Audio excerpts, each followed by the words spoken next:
Commission వెంటనే విడుదల చేయాలని రేషన్ డీలర్ల సంక్షేమ సంఘం జిల్లా అధ్యక్షుడు పార్లపల్లి నాగరాజు ఆధ్వర్యంలో కలెక్టరేట్ ధర్నా నిర్వహించారు. ఈ సందర్భంగా జిల్లా అధ్యక్షుడు నాగరాజు మాట్లాడుతూ రాష్ట్ర ప్రభుత్వం డీలర్లకు కమిషన్ ఇచ్చేదాన్ని అన్నారు. కానీ కొత్తగా కేంద్ర ప్రభుత్వం కమిషన్ అంటూ గత 5 నెలల నుంచి కేంద్రం కమిషన్ ఇవ్వకుండా రేషన్ డీలర్లను ఇబ్బంది పెడుతున్నారని వారన్నారు. రేషన్ డీలర్లు రాష్ట్ర ప్రభుత్వం కిందనే పనిచేస్తున్నారని, కమిషన్లు కూడా రాష్ట్ర ప్రభుత్వమే విడుదల చేయాలని వారన్నారు.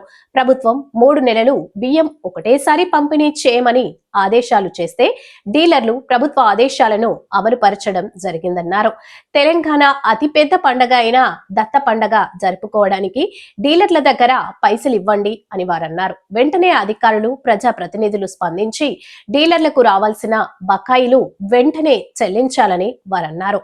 అనంతరం కలెక్టర్ కు వినతి పత్రాన్ని అందజేశారు. ఈ కార్యక్రమంలో జిల్లా ప్రధాన కార్యదర్శి వైద్యుల సత్యనారాయణ, కోశాధికారి కోటగిరి సూర్యనారాయణ, నల్గొండ డివిజన్ అధ్యక్షుడు సత్రెడ్డి తదితరులు పాల్గొన్నారు.